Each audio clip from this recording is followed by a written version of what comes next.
Magandang araw, grade 10. Bago tayo formal na dumako sa ating talakayan ngayong araw, nais ko lamang na magbigay ng isang maikling aktibidad. Ang panuto ay papangkatin ng guro ang klase sa dalawa. Magbibigay ang guro ng isang sitwasyon na kung saan ay sasagutan ng mga mag-aaral. Babasahin muna ng guro ang sitwasyon at kailangang makinig kayong mabuti o basahin. Ang unang makakasagot sa pamamagitan ng pagtaas ng kamay ay magkakaroon ng karagdagang puntos sa ating susunod na aktibidad. Handa na ba kayo, class?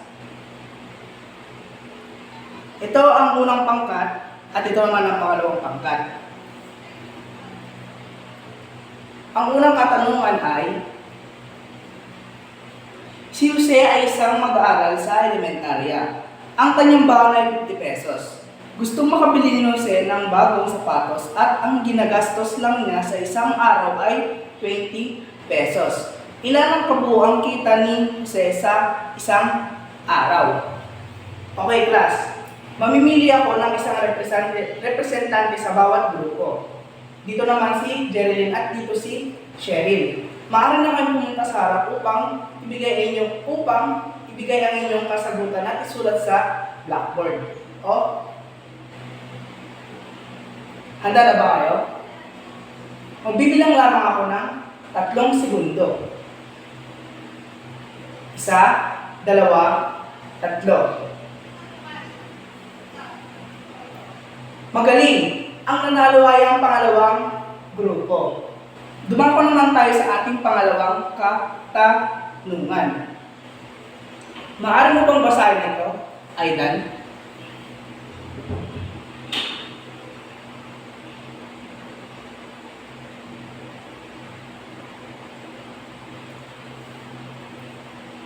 Maaari lamang magtaas ng kamay ang gustong sumagot sa harapan. Sige, Kurt at Krasnodar, maaari na kayong pumunta sa harapan. Para mas inyong maintindihan, babasahin ko ulit ang pangalawang katanungan. Si Layla ay nagtatrabaho sa palengke upang matugunan ang kanyang pangangailangan.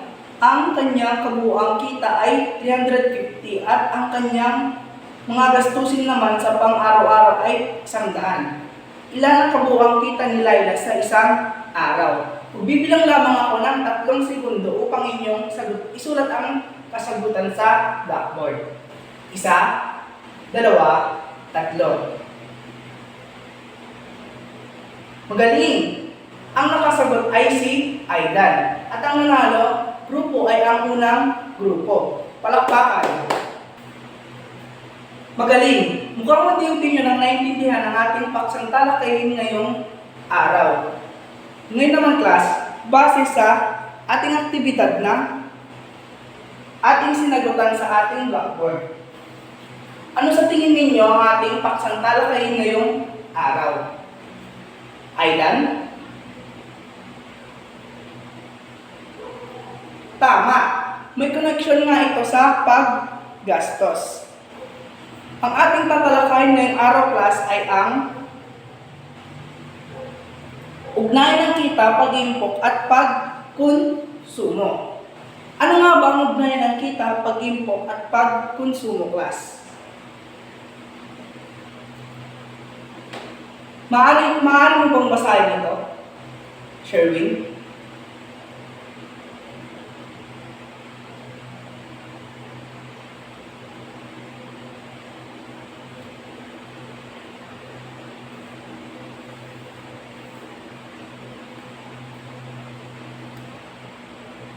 Okay, class. Sa tingin nyo, class, ano ang epekto ng mataas na kita sa antas ng pag-impok, pagkonsumo ng isang pamilya?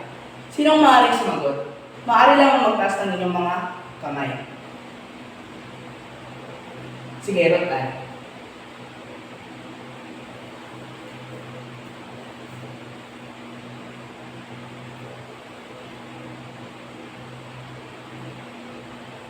Tama. Mas tumataas ang pagkonsumo dahil sa pagbili ng mga kagustuhan. Ngayon naman, Dumako naman tayo sa iba pang detalye ng ating paksang talakayin. Ngayon naman class, sino maaaring gustong magbasa? Sige, Jerilyn.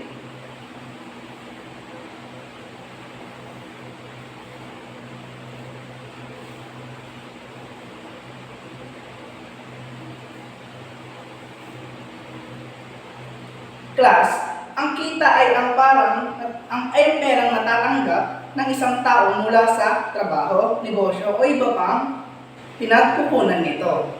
Ito ang basihan kung gaano karaming pera ang gugustuhin o ang gagastusin o itatabi para sa pag-ipon.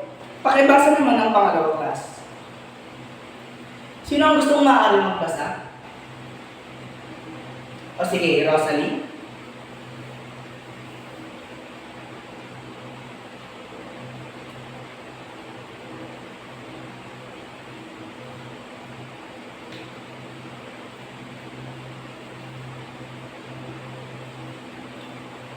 Class, ang pagkonsumo naman daw ay ang paggamit ng mga produkto o serbisyo para matugunan ang kanilang pangangailangan at kagustuhan. Kapag tumataas ang kita, mas tumataas din ang kagustuhang gumastos. Pero hindi lahat ng dagdag na kita ay pwede mong i-gastos. At nakapaloob naman po sa ating unang binasa ay ang marginal propensity to consume. Class, ito ay ang bahagi ng karagdagang kita na ginugugol sa pagkonsumo. Halimbawa, kung 80% ng karagdagang kita ay ang ginastos, ang MPC naman ay 0.8.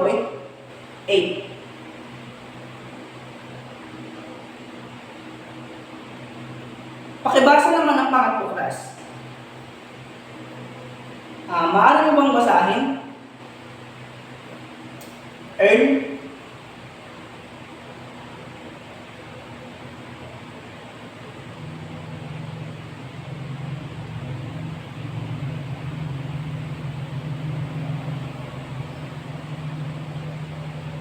At ang pangalawa naman, na nakapaloob naman dito sa pag-impok ay ang marginal propensity to save.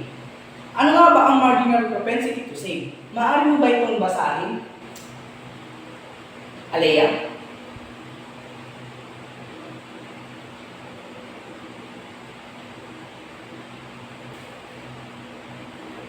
Ang pag-impok naman, class, ay ang perang hindi ginagastos mula sa kita. Karaniwan itong ginagamit sa layunin tulad ng edukasyon, pang-emergency o mga negosyo.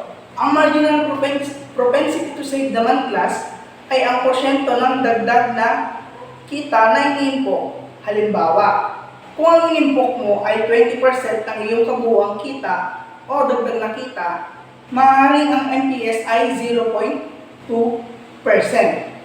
Ang pang-apat naman, class, maaari niyo bang pakibasa?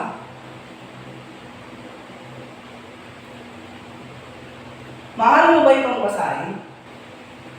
Ate Ramona?